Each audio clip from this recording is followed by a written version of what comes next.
live here with the Labster webinar. Very excited here today to be having Dr. Cindy Malone from CSU Northridge joining us. So hi everyone, we already got hundreds of teachers around the world, primarily in North America, joining us here today. I'm really excited to be having an open, interactive conversation with all of you about how you can move your courses online. Cindy will be sharing a lot of her experiences, a lot of stories. We were prepping here yesterday, and I think the main challenge will try to squeeze all the stories into the 1 hour here that we have today. It's going to be really great. I'm really excited about we can that we can help you by sharing all these great insights that Cindy has from her experience in online teaching. So that will be the main focus of this webinar today. We will, as Hillary will talk about in a second, we'll have, again, interactive polls. We'll have Q&A towards the end. So we'll have probably around 40 minutes of us talking about, with Cindy about her experience. And then we'll have a lot of Q&A towards the end. So brief introduction, and Cindy will introduce herself more in depth. So we have Dr. Cindy Malone from CSU Northridge, and myself, Michael Bodekær Jensen, and I'm the CEO of founder here at Labster. And again, really excited to have this opportunity to talk to you all here today. And Hillary, would you like to take some of the practicalities as well? Sure. To get to some housekeeping items before we jump into it, as Michael mentioned, this is going to be an interactive webinar. If you do not have your mobile phone in front of you, we recommend that you grab it now.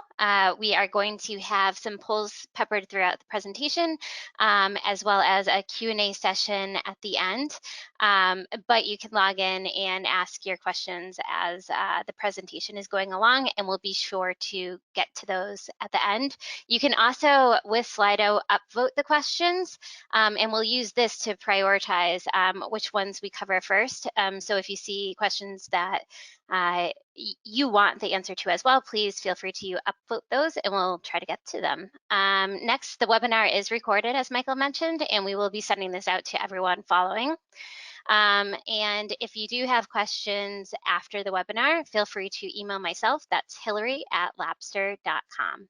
Thank you. Perfect. Very good. And yeah, please all do ask questions. Again, this is actually a way of helping you in online teaching as well, using tools such as Slido. We really like to use it to make it interactive and engaging for you as well as the audience. And Hillary will be keeping a close eye on the Q&A and the questions coming in. So do feel free to ask questions throughout. We will have time towards the end of the presentation allocated for Q&A. But Hillary, if you spot specific question coming up as we go through some topics, you'll of course also jump in and feel free to ask those so that we can have it be as interactive as possible. All right. Good. Great. Thanks so much, Hillary. So jumping to the next slide here, we want to make sure first and foremost that the technology works and that we are connected and live with all of you. So if you have not yet, grab your mobile phone, go to slido.com/labster, and then now you can participate in our webinar here live. And you can type in the states, the country that you're currently teaching in. And that way we can get a sense of where you all are from, and we can make sure that the technology actually works, which we like to check both of them. So we have a lot of people from California, I can see, in Massachusetts. All right, from the USA, right? That's always good. Canada too, going in, that's great. Perfect, very good. We have Washington, great. Let's get some more answers in there so we get you all lined up with the mobile app. It looks though like the technology is working, which is great. I think, yeah, California definitely seems to be in the forefront here today. We are working on a large rollout right now across California. So I imagine also we have a lot of the teachers there right now with us here today, which I'm really excited about.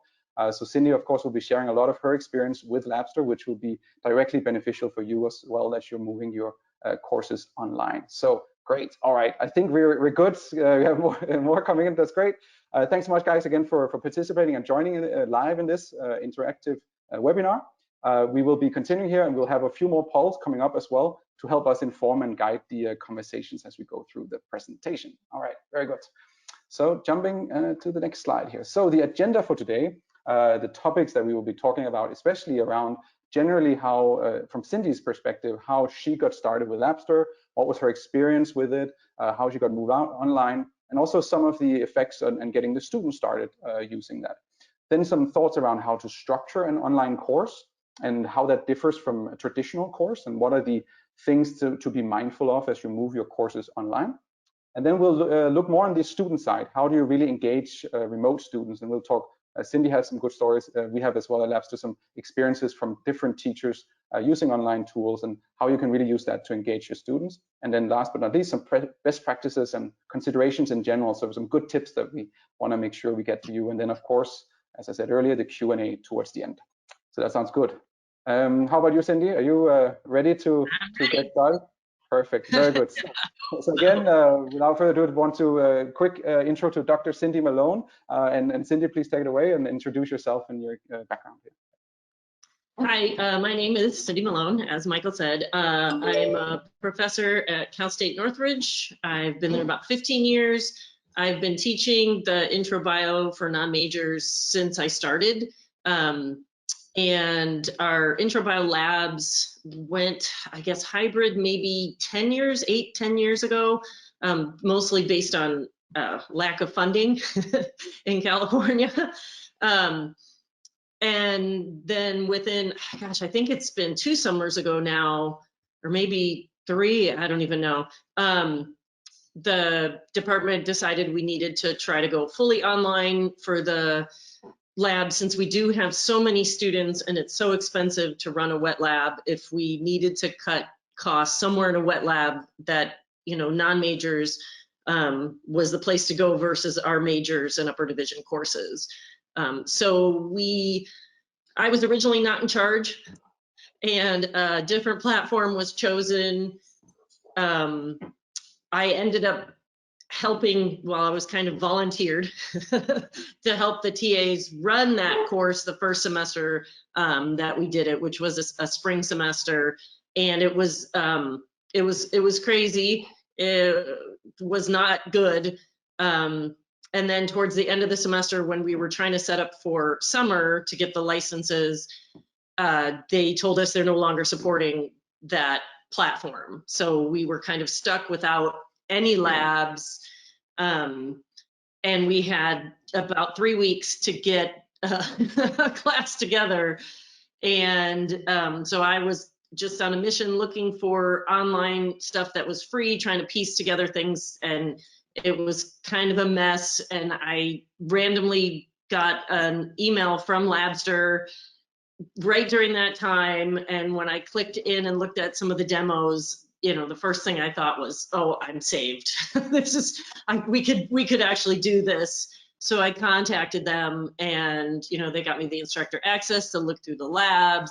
The really nice thing also for the Instructor Access, especially when you're in a hurry, is they have sort of a 20-minute lab that is a video of somebody going through it. So you can see the whole lab in 20 minutes. You don't have to actually work through the whole thing yourself in the hour to see what all happens and what the students need to do.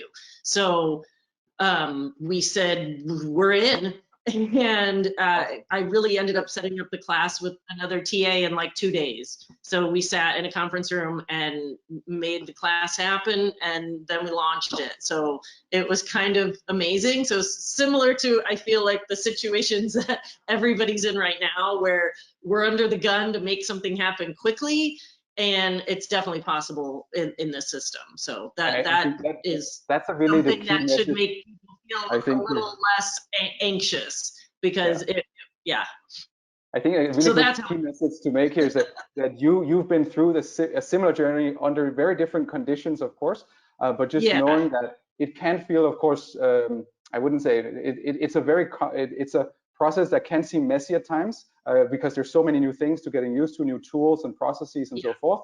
But it's possible, and even in a few days, you can actually get it set up really, really rapidly. I think that's an important message to send also to all the faculty and teachers out there right now who's concerned about what are we getting ourselves into right now. It feels like this black box, what's going to happen, and it sounds like maybe you can describe your own feelings that you went through as that happened, and then following on that, we'll talk a little bit more about the audience and their own experience. So if you can talk a little bit more about that experience you went into, and then meanwhile for you guys online.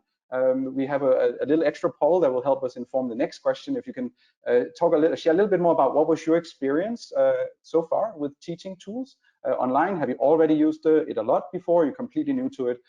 So go ahead, Cynthia.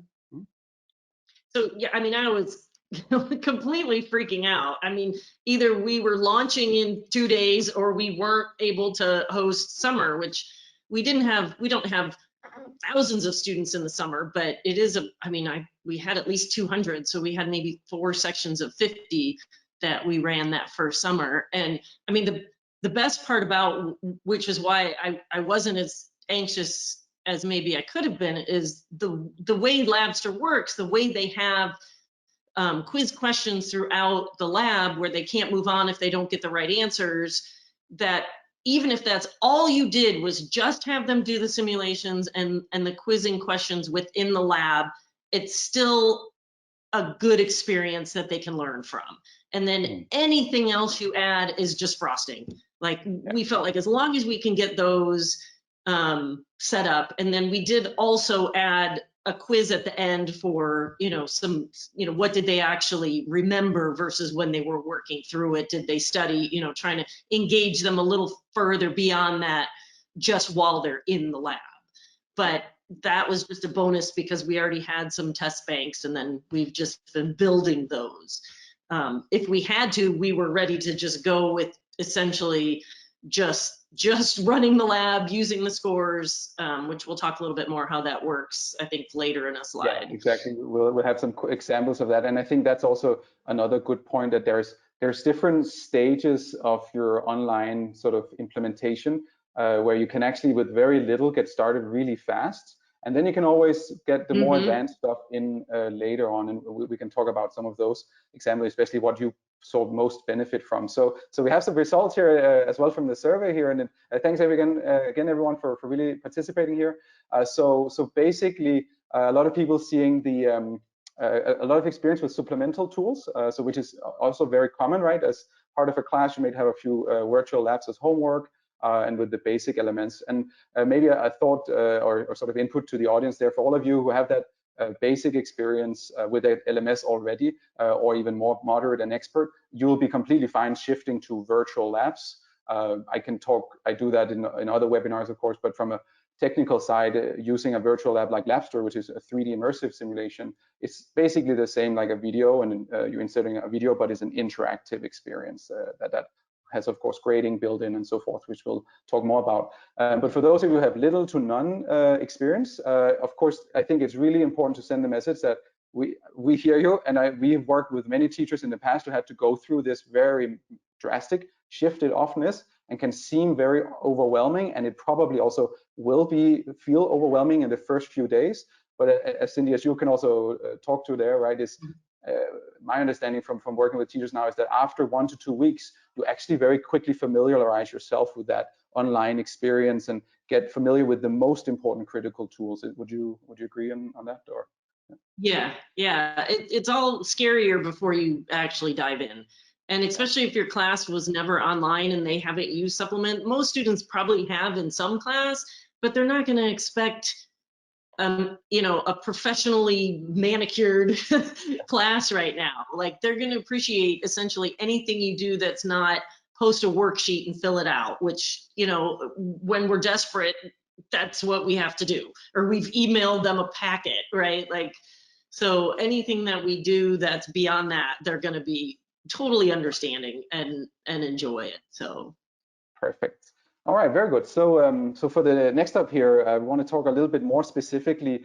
So you touched on your story there and transitioning from another virtual online experience towards Labster, and in general using online tools, of course, and also how you got started with Labster. So maybe can you share a little bit more about the first sort of weeks of using Labster with your students, and also how the students were reacting to that, and how how you got off to a good start with that?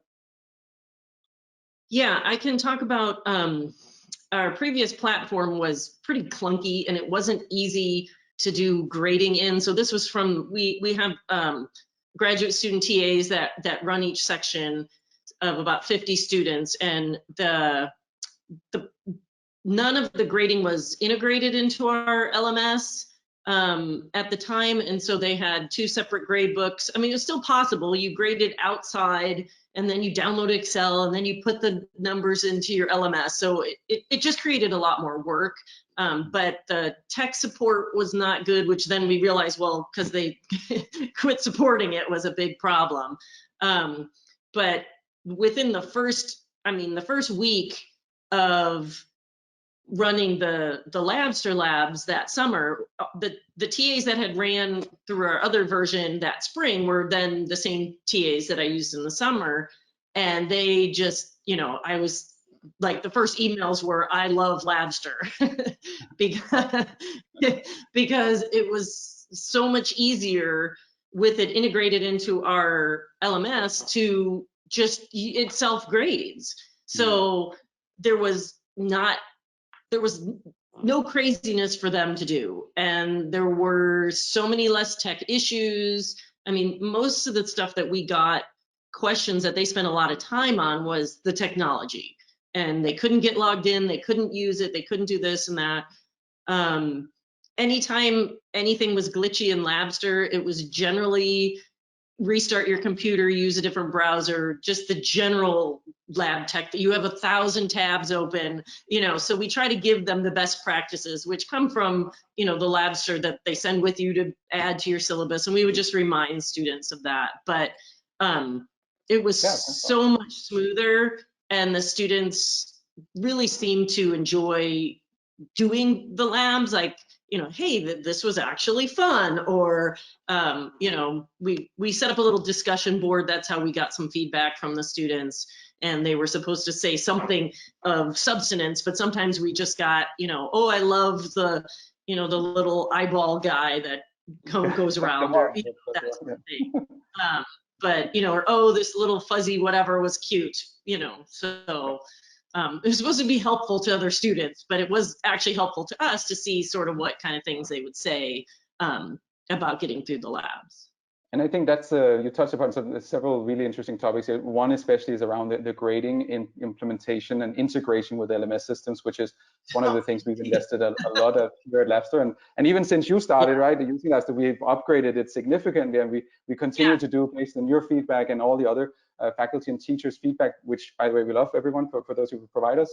And I'm really proud of the new upgraded teacher dashboard that we launched recently. It's great. You can even do a more advanced way of grading. If you want to let the students play multiple times, you can do that. Or if you want to get their best score, their first attempt, and have that automate into your grading directly in LMS systems like Canvas, Blackboard, and Moodle, and so forth. So those are one of the things that we really focus a lot on, working together with faculty and teachers to understand how can we make the experience better for you as well in this whole experience, and also to maybe let everyone know that moving courses online, while it may seem a lot of work initially, I would, and maybe you can confirm or deny, Cindy, but I would say that it actually helps you save a lot of time as a faculty member or teacher over time, right? Once the setup and implementation is done, of course. Yeah, the front loading is a little more work, especially adding the extra stuff, but then sort of every semester we try to add something else that adds a little more engagement, or just, in our LMS, which is just to help, get the students more involved, maybe get a little deeper understanding, or a writing assignment or whatever. But, the first time through, especially if you're in the middle of a semester, again, we're just trying to give them something that is engaging, that requires some critical thinking, makes them think about science and do science without actually pipetting with your fingers, and just like any course, it gets better over time. Every semester you write a few different questions, you get a better idea, you change your rubrics, and so forth. So I can talk a little bit more later about the grading and, the different options that we've tried and what we think is a better, but that really just comes through whatever you choose to come through to your LMS. If you're integrating, you still always have the Labster gradebook to see all the different options. So you can always see what their first attempt looked like. So if they're clicking through just randomly trying to get the right answers, it'll show up on that first attempt.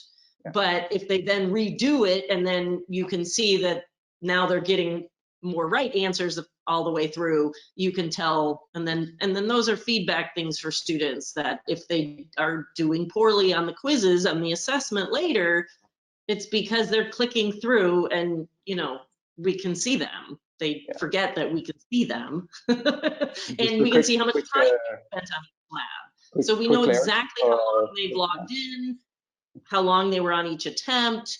So when they, you know, students are always, I worked so hard, I spent so much time. And then you look and they spent 14 minutes. So, you know, and that's for those of you who are new to Labster, just what Cindy's talking about here is that we have there is the LMS integration where you can see automated grading, but there's also a more advanced teacher dashboard built into Labster as well, where you can get much more detail on each individual students, or even aggregated, and see, for instance, what are the things that most students are struggling with as they've completed a homework exercise. And then for the next day, you can actually go in and directly address those specific areas to make sure that your classroom or your students get the most value from the follow-up online lectures. So that's another topic. So you already actually touched on the next topic here. Yes, it's good. Well, that's great. So how do you structure your online courses, and how do you maybe not just Labster but other tools? How do you see those play together in general, and creating a good online experience for the students? Yeah, so the main points, the main part of our course is the Labster simulation, which comes with that integrated quizzing. Well, it's not really a quiz because they can use all their resources, but the questions that go through it. Again, if they get through the lab pretty much and get all the right answers, or almost all of them on their first try, because they're reading and they're using all the resources and they're actually doing the lab, then they get a really high score. So if you can set the lab to be worth however many points you want. Ours are 15 randomly. So if they work hard and they get most of the answers right, and they go through it they say most of them are supposed to be like 45 to 60-minute labs, they'll get 14 or 15 points. If they're clicking through everything, then they get 5 points. So, and then if they redo it and they can up their scores and so forth. But that's the main part, because the wet lab was the main participation in the wet lab for our original course was the main amount of points.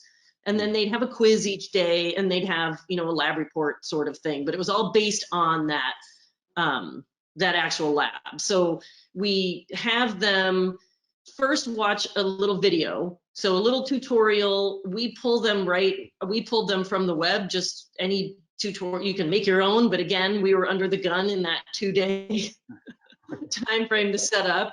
And so we found, you know, a site that had lots of really good tutorials that were kind of fun, to the point, 5-10 minutes. So we have them watch that. So that's required in our LMS. We can make them watch that before it opens the lab link. And so after they watch that, or at least click on it, they can do the lab.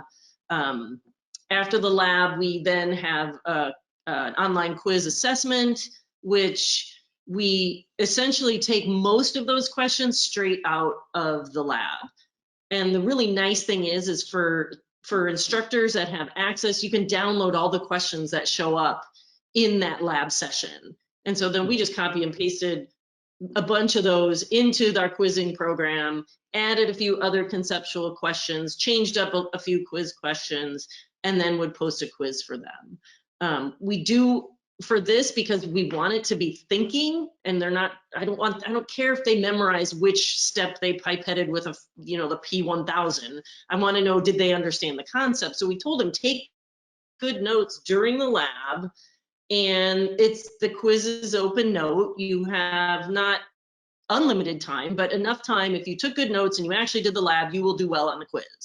And so we have that as sort of another set of points to make sure they're, trying to learn something, and just to reiterate, make them think through that lab again. And then we also have a discussion board that we post through the LMS. Again, what I was talking about, our students are supposed to say something helpful, useful, a tip. If there's there's places where students get stuck and they can't move on, but that's because they're doing something wrong. So we tell them, you're allowed to give each other hints, like, hey, when you see this, make sure you put it in the correct garbage can, right? If you put both of your chemicals in the same garbage can, it's gonna start on fire. And then you're not going to be able to move on until you go get the fire extinguisher off the wall. Like there are spots where they can't move on. If they have the wrong pipettement in their hand, they're stuck and they can't move on. And so it helps then the students, immediately want to fire an email to the TA. What do I do? Oh my God, there's something wrong, when they just need to think through what they're doing. So we tell them, check the discussion board. Somebody else may have posted, a little hint or an idea. And then they'll also post funny things that happened when they did something wrong. Like when somebody posted that their garbage can set on fire and there was an explosion, then everybody went back to do that part wrong. Yeah. Because they wanted to get the explosion because they didn't know that was going to happen. So, I think it was nice. They went back and redid the lab just because they wanted to catch stuff on fire. That whatever works, right? We talked a little bit about this yesterday. So that's as well, pretty much sorry, just not to interrupt, just because we had a good talk also yesterday how in an online experience, it's in some ways it's different from a physical lab experience, but in some ways it actually helps the students ensure they understand the different steps that they go through in the protocol. So while sometimes it may feel like, oh, students should be allowed to mess or do anything wrong, there's actually benefit in helping them first understand the concept before letting them fail. And then there's actually other cases where we say, okay, now it's a complex concept. Now we want to be more open-ended and letting them fail, which is something we always work a lot at labs, to really understand that balance and when is it right to do one or the other. Can you maybe talk to how you guide the students through sort of preparing them for that kind of experience? How are students reacting in ways to where they get frustrated by that, or do they see the benefit of it? And how do you maybe communicate that to students if needed? Yeah, that's a great question, because especially non-majors that aren't science people, and even scientists, and even we all still, science doesn't work. Stuff doesn't work. It's called research because you redo it 1,000 times. So we do sort of preface, and that's just sent out as emails or announcements. And before each module, the TAs send out a little encouragement. If we know there's a spot a lot of people get stuck, we tell them, if you're here, go to the discussion board. You're not supposed to know everything, if that sort of thing. Give them that encouragement that it's okay to not get it all right. And that's fine. And that's why you can take multiple runs through the lab and we have them get their best score, because I feel like if they go through the lab 3 times to get a really good score, they probably learned a lot more than what their score says anyways, that number of how many questions they got right. Just doing that experience and having to think. In the wet lab, if they picked up the wrong pipettement and added the wrong amount, it just doesn't work at the end of the day, and they just go home. Right? They're supposed to write their reflect. What's your conclusion? And they say it didn't work. And you say, why? And they say, I don't know. And then they get a C and they move on. Whereas they're not allowed to not think in the online lab. That was one of the things I loved. And I think the reason that when I said, yes, this is what we want to do, is that if they make mistakes, they can't move on until they fix it. They have to figure out what to do, either go into the discussion board, posting a question, hey guys, I'm stuck here, whatever. And somebody says, you just have to turn, it's what you see in the screen isn't necessarily that whole room, depending on your screen. You have to turn, and then you see, oh, there's where that extra beaker's sitting. They told me to, so they can't just make mistakes and then leave at the end of the day. They have to finish the lab. They have to get through it. They have to capture those, I think there's several good points here, but really the point of engaging the students and encouraging them to communicate, to collaborate in this online setting through this really built-in form and in the LMS systems is one really key learning. Another thing that you touch upon, which I'm very proud of, actually, the impact that we can have as a company and help is what you touch a little bit upon, that students that typically would struggle in a physical lab, through these online virtual experiences, they can go very much at their own pace. We always guide them then with the right relevant theory. So if they get stuck, they first get the relevant theory and can actually, in many cases, figure that out of themselves. And we conducted a really interesting research study, I think it's 2-3 years ago now, that really showed that the low knowledge students catch up much faster, actually, with the rest of the group compared to traditional teaching methods. So there's really great benefits of engaging those students in an online setting who would typically maybe be more or less engaged in a physical setting. So yeah. I want to make sure we get to the next question, because it's kind of leading into the next question here, which how do you evaluate and engage the students? You already touched upon it. We talked about the grading and how you do that. So maybe additional thoughts or reflections on that. Yeah, we were really trying to give the students as many points as possible for getting through the lab. And so we did we set it so they had to get to completing the lab by 100% to get any points. So they can't quit in the middle. They have to get through the whole lab. We allow them to take as many tries through as they want to, and then give them their highest score. So that being said, even if somebody, you know, in the back end, we kind of look towards the end of the semester and we decide if we feel like actually if they got through the lab 100%, if it took them 3 or 4 tries and they still didn't get everything right, we felt like they should still get their full points. So they shouldn't lose points because they had to do it 4 times if they got through it that 4th time. And so we sort of would then just give them full points for getting through that lab. And then the assessment was more that quiz afterwards. So if you don't have time to set up quizzes afterwards under these crazy circumstances, then getting those penalties for doing stuff more times is still appropriate, because you shouldn't penalize a student for working hard the first time and getting most of them right, because it's not a memorization quiz in the middle. If they did what they're supposed to do, and there's all the hints, and then there's places within Labster to read more, they're all right in there. So everybody reading through it should be able to get all the points if they spend enough time. So that way you just use those penalties as, okay, if you're rushing through it, you're gonna get less points. The students figured out really, really early to not rush through it. And that's like the main thing in the discussion was take good notes, don't rush through it. Like just spend more time. You're gonna get all the points if you just spend more time. Yeah. Like, so that really, and they do, you can see if you go into the dashboard at Labster, you can look, students spend much more time as the semester goes on. They take less attempts because they get good scores on their first or second attempts.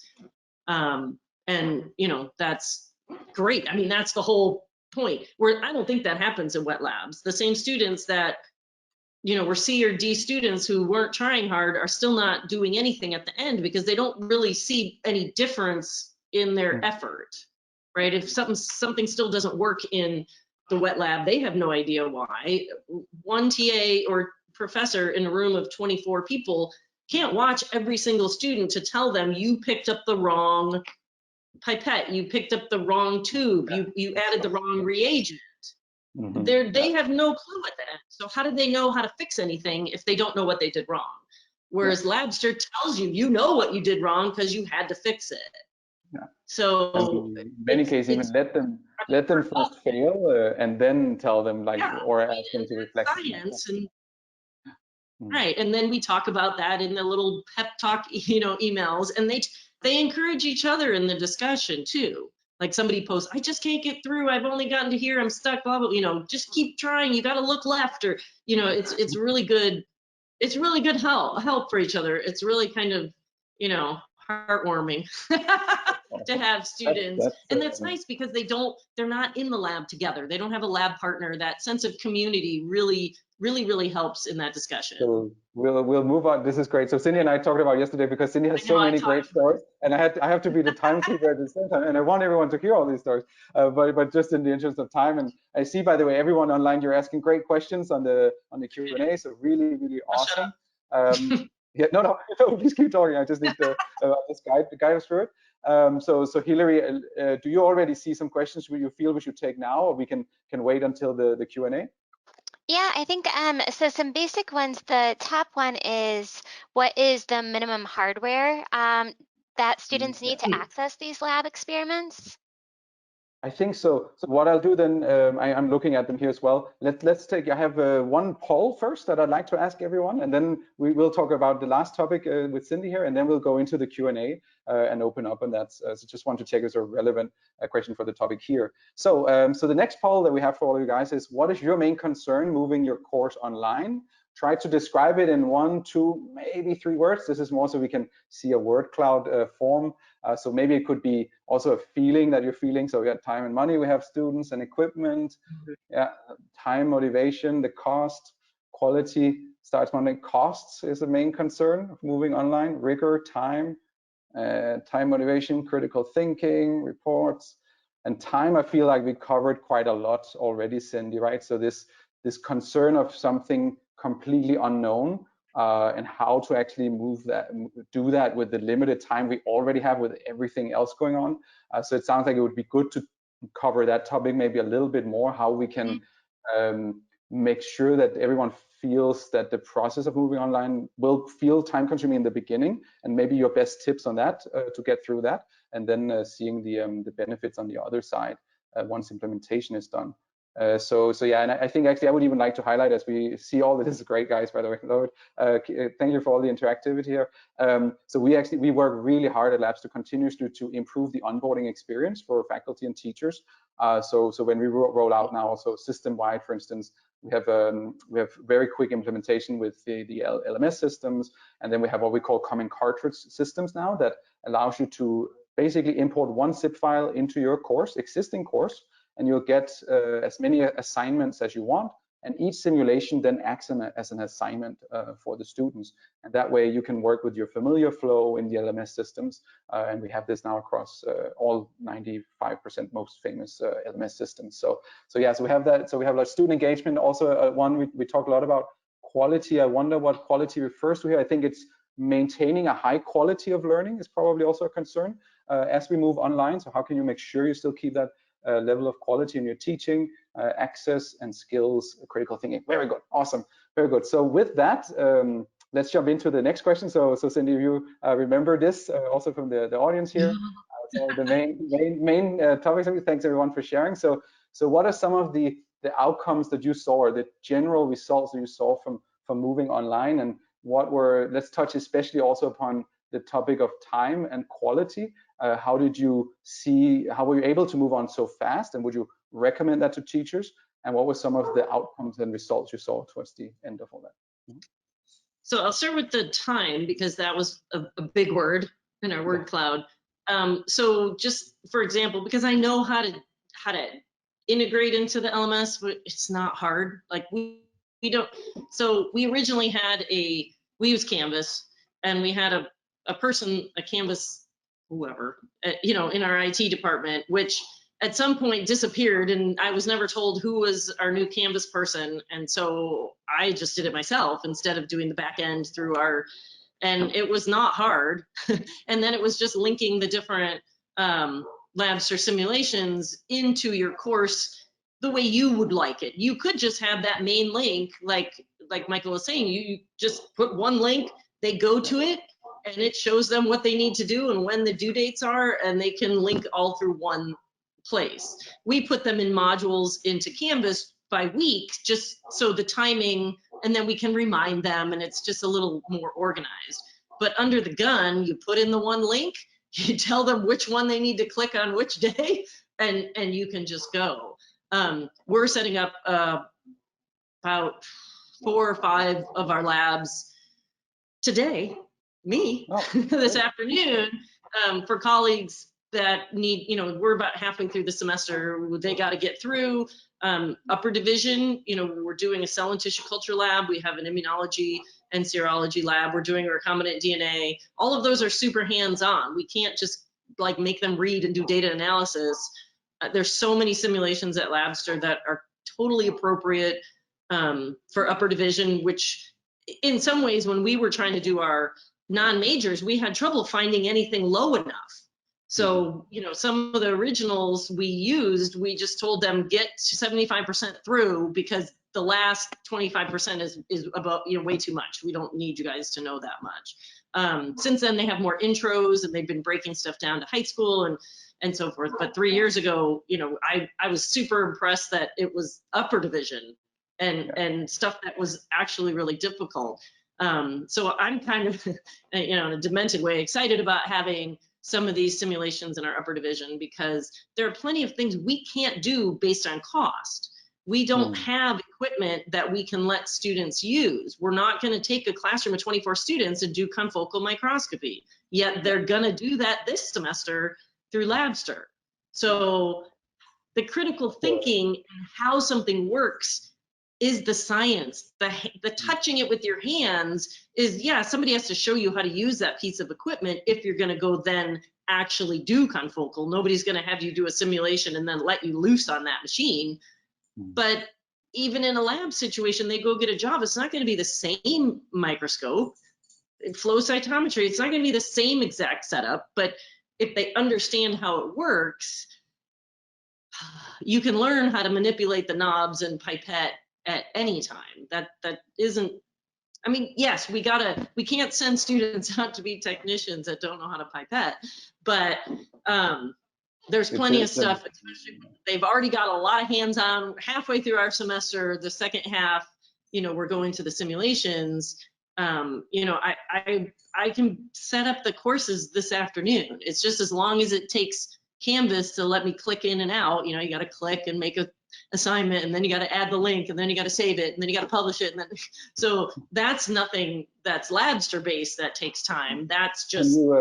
Can you talk maybe a little bit also more to we touched a little bit upon it earlier, because so one thing of course is to get set up with the in the LMS systems, and the other thing was to get familiar with each simulation. As if I recall correctly, you mentioned you asked each of the TAs to review, and maybe as I can add here, we actually just upgraded our faculty resource pages over this weekend to with the large demand that we've seen to further help faculty and TAs and get onboarded really easily. And we have these short videos that you mentioned as well. What would you recommend for teachers going into this? Do they have to watch all of them in the beginning, or how do you generally recommend it? So what I did was, so Labster also has them separated sort of into groups. So chemistry, biology, physiology, and then they also have it set by non-majors, high school, majors. So there's a bunch of different ways they organize. So you could take a look at what they'd set up a module, right, and see what's in there.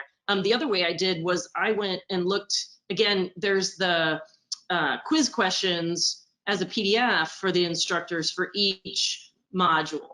So I sort of scanned by name, right, and the little brief description, and then I went and looked at the questions, and by just looking through those quiz questions, you can see what they have to do and what they have to know.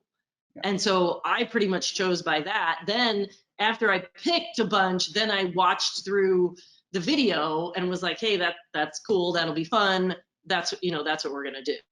But you can tell like the level of how difficult the questions are based on looking at the questions. So for the non-majors, when, if we were doing cellular respiration and the questions were super crazy at the end, like majors biology, biochemistry, I was like, okay, we can't do that. Like that will kill our poor people. But I was like, ooh, that would be great for our cell bio class. So, just looking through those questions was probably the easiest way to do it. Super quick. You don't have to download it. You can just look at it, or you can download them and look at them at home, or in your spare time, in all our spare time now, while we're homeschooling. Yeah, exactly. I'm also at home. We all are. We haven't heard any swearing from down in my hallway. I have 2 teenagers.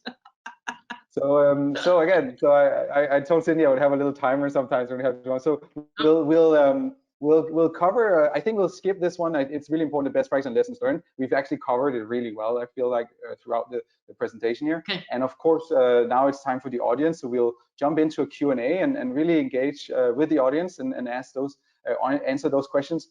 Don't worry, I'll take the technical ones, Cindy, so you can focus on the other ones, and then we can hopefully get through as many as possible here. And you can still ask questions, you can still upvote the questions, and we'll do our best to cover as many here in the last 15 minutes. So the first one, I'll just cover that one. So what's the minimum hardware that the students need to access the lab experiment? So minimum would be a laptop with 4 gigabytes of memory. That's typically what we recommend. On our help.labster.com website, you can see more detailed descriptions. But it's important that we've worked really hard to optimize the whole experience to run as low-end hardware as we possibly can. And we continuously improve that. Loading speed is one of the things that we get a lot of feedback on Labster, and we actually now almost every quarter optimize the loading speed across all the hundreds of simulations. So it will work really well, even on low-end hardware. And yeah, again, help.labster.com.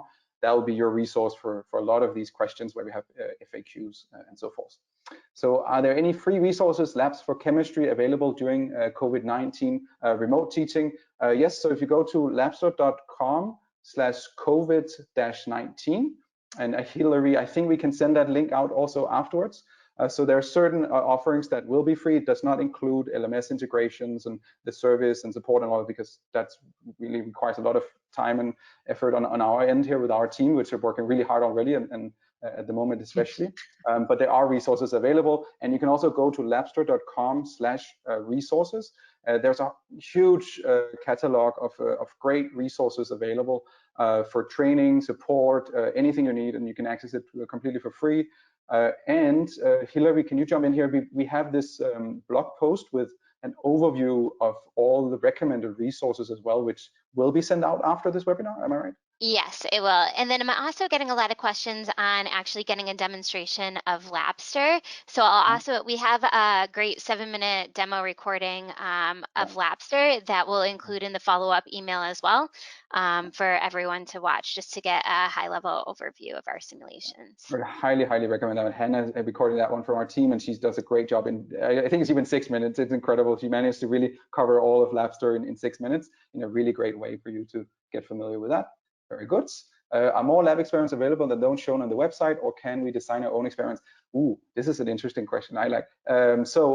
Yes, there are actually more. There's a lot coming. So we have an incredible team at Labster, as I hope many of you know. Hundreds of people working on constantly bringing out more content, and we work together with professors to deliver that. We are actually in the process of launching. I have to be careful what I'm saying here. So we want to make it possible for faculty and teachers to customize quiz questions within the simulations. So we talked a little bit about it. It could even be used in exam settings where you might have a final exam where you adjust the quiz questions a little bit to really truly make them, and you would only maybe have one attempt there. So that's something we are working on. It's not yet launched, but it will come later this year. And then we are working on some secret projects around people doing their own experiments. I don't want to say too much now. I always get into trouble when I do that. But there are some exciting things in the pipeline. So yeah, what type of subscription models will be offered? Okay, so I want to focus a little bit on some questions for you. So how has Cal State Northridge provided accommodation to students with disabilities who cannot use labs? Great question. Yeah, have you any thoughts on that? Yeah, so that's a great question. And as far as I know, we haven't come across too many issues. Like most of the accommodations that we have for our students were just basically they got more time, or they had a note taker, or so forth. I'm guessing that because this non-majors class is one of several that students can take to fulfill a GE requirement, that if they really cannot use, if they're visually impaired, for example, that they are told to take something else, or the university provides an alternate way of getting that GE requirement. So if we were the only course, I'm sure I would have something more helpful for you. But as far as what we've had for accommodations has really just been providing more time for quizzes and for assignments, and providing some extra resources for some students. So I'm sorry I can't be any more helpful, but I think that's already very good, and also at Labster it's something we care deeply about, and I know all our partners do as well. So we do have several options as well, and we have a whole accessibility program that we're constantly also working on improving, keyboard systems. So there's a lot there as well, and definitely set up a call with us, and we can talk much more in detail around that. Yeah. I'll cover some of the quick ones here as well. So does Labster support Grade Sync and single sign-on with Canvas? We talked about it. Yes. Yes. And it seems You like never, such a simple little thing, but it's something we work really hard on to make, because I know it yeah, adds so much value for teachers especially, but also for the students. And we didn't yeah. talk much about it, but there is a student dashboard as well. So the students Mhm. themselves feel the progress. They can go in and see where they might want to redo and improve further their scores.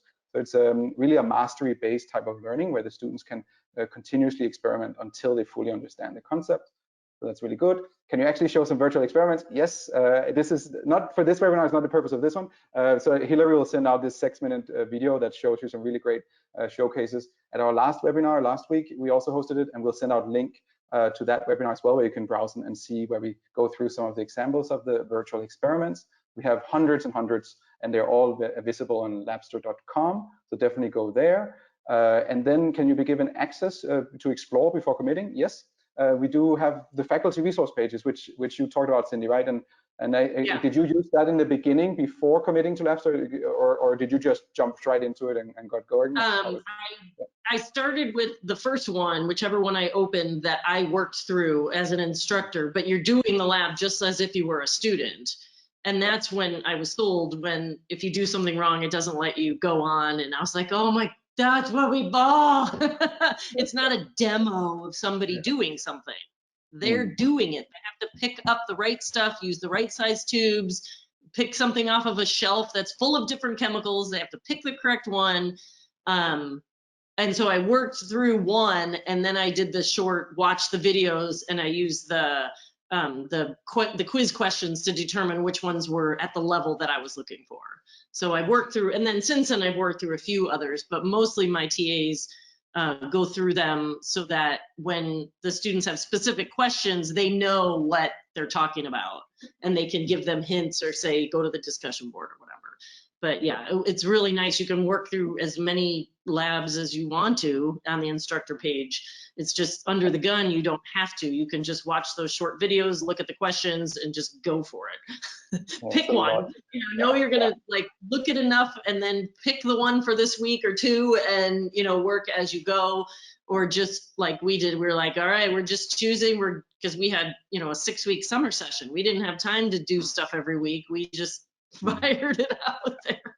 And what we also have there to help the picking process that you also talked about, there's PDF summaries for each of the course packages containing all the learning outcomes. So you can simply open that PDF and search for specific topics you really want to teach and find relevant sims. So there's many good ways of doing it beyond just using the standard packages that we have. So the next question here was, what support will be offered to faculty? So we do a lot actually. Among all what we've already talked about in terms of having the faculty resource pages, which you can request access to as well right after this webinar. You can get access to all the simulations, the videos, the quiz questions, the simulations themselves, and try them. We also offer for the partners that we work with training and support for the faculty. We also have chat systems, so you can do live chats often.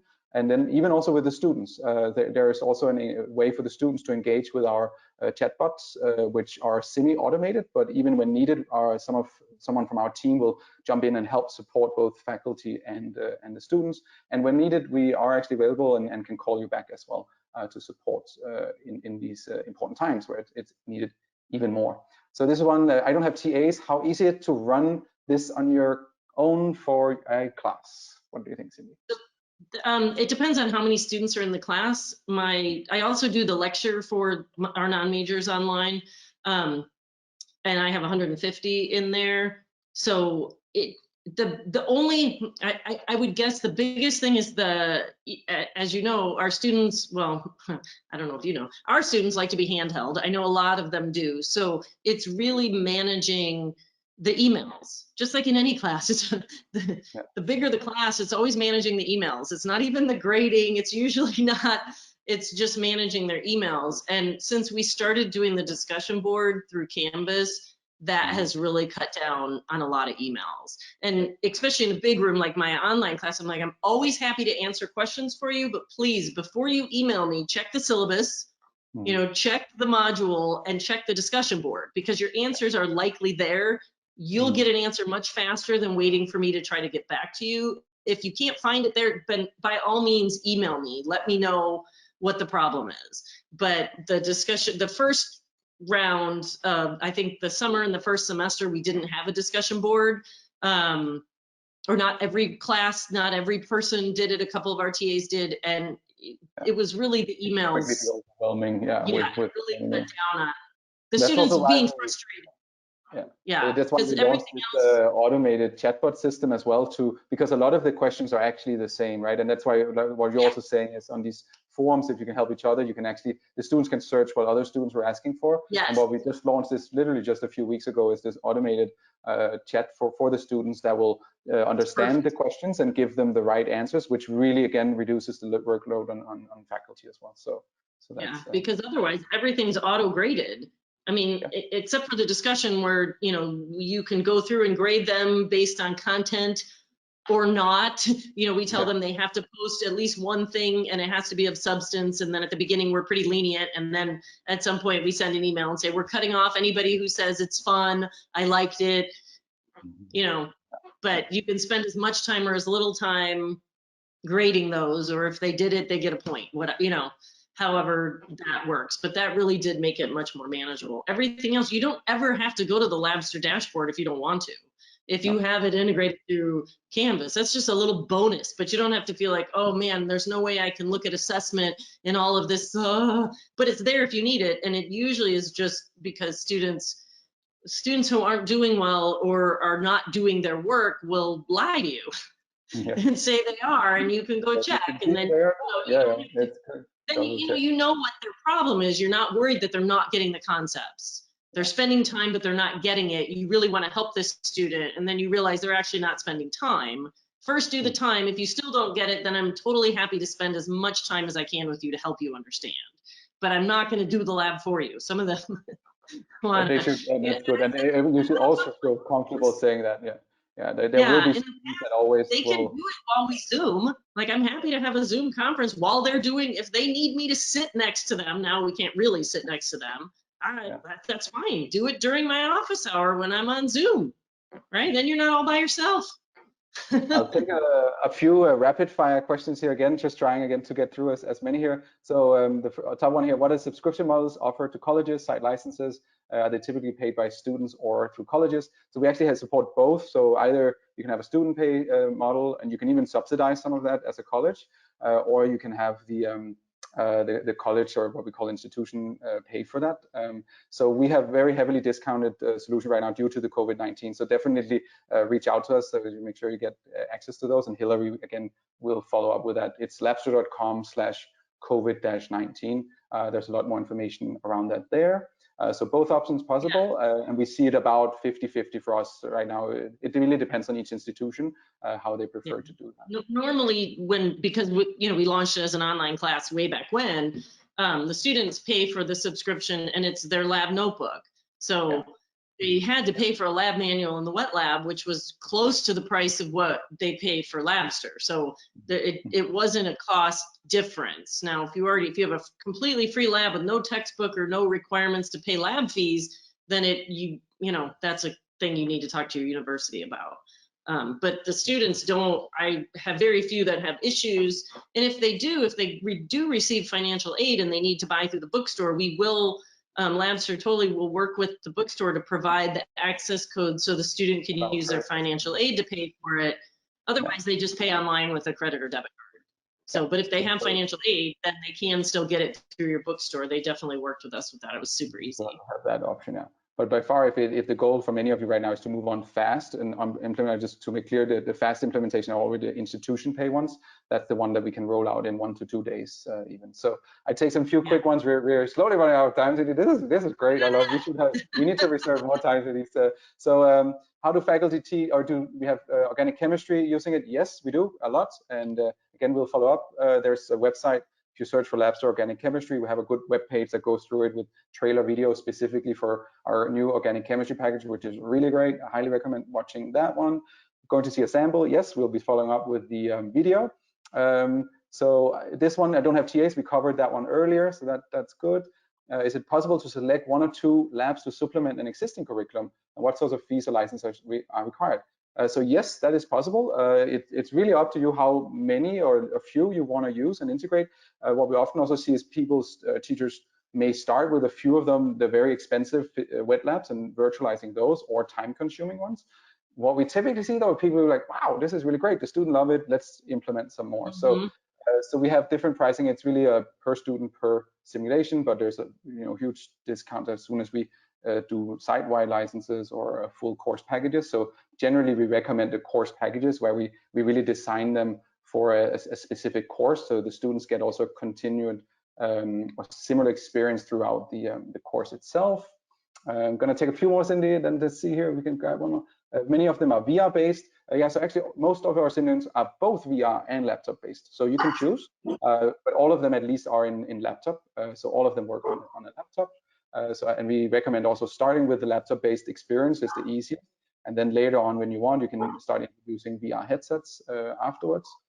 There seems to be pretty advanced concepts embedded in labs. How did you prepare non-major students or EL students? Any thoughts on that, Cindy?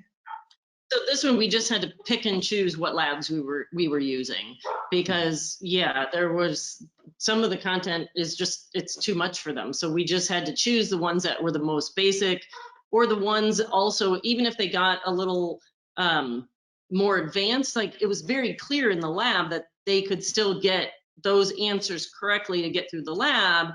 We just chose then not to quiz them on them later on the really hard stuff. So sometimes if there was, we had to get through mitosis and meiosis. Like we really wanted those. I can't remember if those were, but the last few questions where it gets real difficult, they can get the right answer working through the lab. The answers are all in there. They can find them, even if they don't really get it. But then we just wouldn't make them recall it later on our assessment quiz. Right, we just cut those really hard questions. We only use questions for the basic stuff. So we, eased it up on our second assessment. But and I was surprised. I thought students would actually complain about getting through some of the harder labs, especially the ones that when we first started that didn't have an intro. We used the PCR lab, and before it was intro to PCR, it got a little crazy at the end. We did not one complaint about getting through that. Like the hard, and even the hardcore, like equations at the ends of cellular respiration and what goes in and out and photosynthesis and all of that stuff. I couldn't believe and students got through them with full points. And then we just didn't, then again in our next assessment, we made that easier so that, we weren't making them take that home like we would a major if they were, a bio major. So we kind of worked around it that way. And we just told up front in the hard one, we said, the end's going to get hard. Don't worry about it. Just try to get through it. We're not going to quiz you on the super hard stuff because it's just a little bit above a non-major. They totally were fine. I was surprised. So Cindy, we're getting over time now. I would love to get through a few more questions with you. So is it okay with you that we continue maybe 4 or 5 questions more? And then for those questions we won't capture here today, I think I'll talk with Hillary to see if we can maybe follow up via the email afterwards to cover some of those as well. So we covered this one. Yes, just to jump in quickly, I think a lot of the questions that aren't covered are around, are answered in the webinar that we recorded last Monday in terms of specific implementation processes of Labster and walking through the different pricing that we're doing for the COVID-19 package. So I will include the recording to that webinar in the follow-up as well.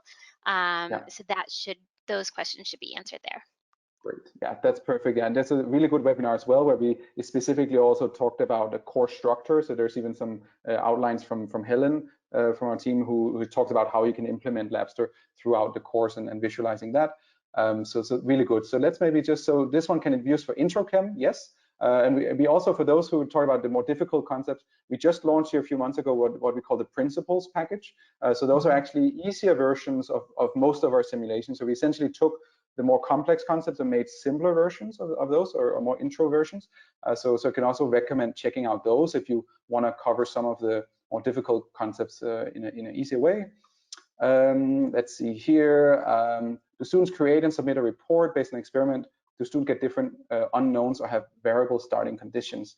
So they do not submit a report. They submit their quiz questions as they go through the experience. And that becomes essentially a grading report that the faculty receives and in a summarized and auto-graded way.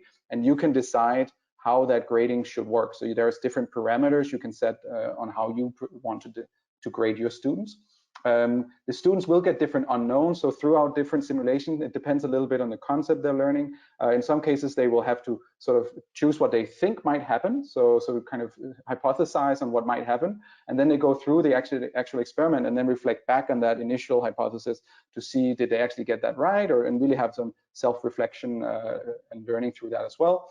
And that can also give them different starting conditions for the different experiments. So those varies from concept to concept and simulation to simulation, where we have our pedagogy team working on understanding which type of pedagogy, inquiry-based learning, for instance, or project-based learning is best in this specific setting. How many labs experiments do you have? Go ahead. I was just going to say, for the lab report, you can always add that as an assignment, whatever you want. It just wouldn't be auto-graded. Just like we do a quiz afterwards, and if you don't want to do another quiz because you feel like they already did a quiz and you want them to write a lab report, especially if it's, you know, upper division, or maybe you don't have a lab report for each one, or depending on the level, that's definitely something you can assign. If that's something you always assigned in a wet lab, you can use essentially the same kind of assignment here, and then they just upload their, you know, their report just into your LMS, or however you collect, you know, by email, whatever you want to do. So that's not that they can't do lab reports. It just isn't an auto graded through Labster lab report. And we are actually even there looking into some solution that doesn't fully auto grade lab reports, but it's some of the things that, again, little future out, but we are looking into options there. Some really great resources that can help you fast grade a lab report. So again, I have to be careful what I say to not promise so much, but definitely you can submit that as well. Yeah. I just saw one quick question here: how to log in and how to integrate it into Canvas. And how to add students into Labster. So that is all fully automated when you use the Canvas integration. So the students don't even have to log in. You just click a button and it launches the specific simulation. So you'll see that also in the implementation guides that we provide. It's literally 3 clicks to import this common cartridge file, and all the assignments are set up, and you just need to assign them to your students. So again, very smooth, can easily be done in one day once everything is set up. What about lab techs? Go ahead, Cynthia. Yeah. I was just going to say, for the first one, we have essentially 15 weeks and then finals, so 16-week semester. We do 14 experiments, so that first week it gives them time to, you know, we give them a little extra time at the beginning of the course. So we just do 14. For our other activities, like I said, I have them do a tutorial. They do the simulation, they have their quiz, and then they have their discussion board. And right now, that's all we do. Our lab is a 1-unit lab, so we could do writing assignment. You know, we usually have some writing assignments here and there, just maybe bonus points or make up for something like if they miss a lab. We do allow them to drop a quiz or drop one lab, just like you would in a wet lab, because if they can't get there, what have you. But there's lots of, you know, stuff. And then what somebody asks about what tutorial, I don't know if I'm supposed to tell what. Yeah. I mean, it's just the Amoeba Sisters, and it's a cartoon, and they're super fun. They're nice and short, and they're very accurate. The problem is, whenever I found a system of tutorials, people said stuff wrong.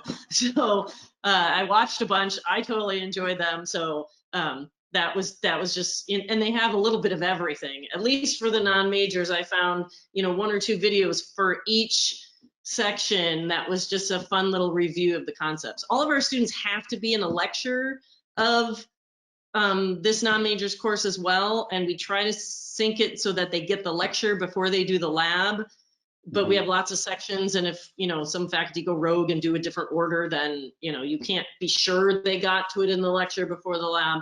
But the Labster platform is fully, all the basic review and introduction, all the background they need is right in there. It's just, you know, students love videos, and they're cute, so And they're accurate. That was the thing I liked about it the most, because, you know, I'm always searching for videos to send students, even in regular classes, just as supplement. And that's one of my favorites. And I think that's important to say also. Labster is one component of the online experience, right? We definitely recommend using other solutions or tools to, again, engage the students or to provide that early prep before going in to learn about a concept in the lab itself.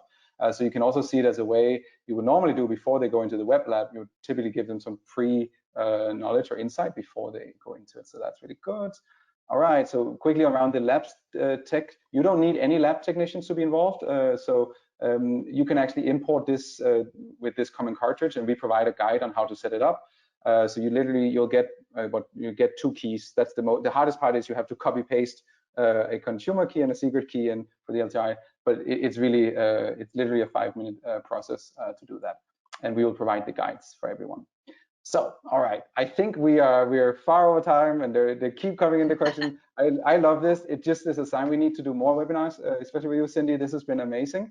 Is there a question here you see you want to take on as the last one? I just laughed at the Bunsen burner one. I don't know if there's a Bunsen burner demo, but yeah, I could see how students doing that wrong. And then yes, there's definitely how to do Labster, you know, that they send to the students. That's easy for us. Yeah, but I think, I can say quickly, we do have several Bunsen burner related simulations. We don't have one specifically on the use of the Bunsen burner, but the basic good practices of using it is covered throughout the simulation. So one fun, I don't know which I don't know which simulation it's in, but like if you don't put on the goggles before doing something, you get acid in your eye, and then you have to go find the eye wash before you can move on. Like that was in one of the discussions, like students, and of course they went back and had to redo it so they could, you know, mess it up. And that's one of our really favorite one. And I also think one of the really important ones, it's a lab safety simulation, that one. We also have one with a fire and chemistry safety as well. The lab safety one, where they really feel more the immersion or the urgency of quickly reacting when these things happen, and practicing the safety protocols, which is something you can really, it's hard to do in a physical lab under the same condition. And we try even to create that emotional response, and we actually have a virtual reality version of that, where it really feels like your eyes, like you can't really see anything, and you have to find still the safety station and rinse your eye and see the water fly into your eyes. That's a case where VR can also add a lot of extra value. All right, we will wrap it up here. Thanks so much, Cindy. This has been absolutely amazing. Really appreciate your time for you to share all of this great insight and knowledge at a time where teachers around the world need this more than ever. So really appreciate also the honest sort of experience of that initial fear of like, wow, what's going to happen, and it can feel overwhelming, and then but actually getting through it fairly quickly, and knowing for those of you out there who may feel worried and overwhelmed, that also we are here. Cindy is here to support you and help you. We are here to support all of you through this. And will be available anytime to reach out to us. So thanks so much, Cindy. There are other webinars as well online. So as Hillary mentioned, especially this one we hosted last week, we'll answer a lot of the other questions that were not answered here today.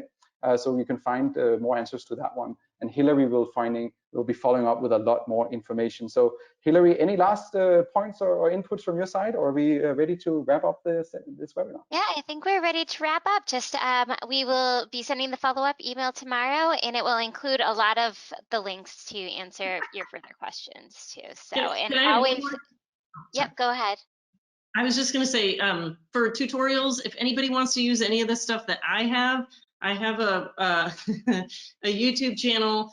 Just look Cindy Malone and then CSUN, CSUN, because I guess there's a bunch of pop stars named Cindy Malone.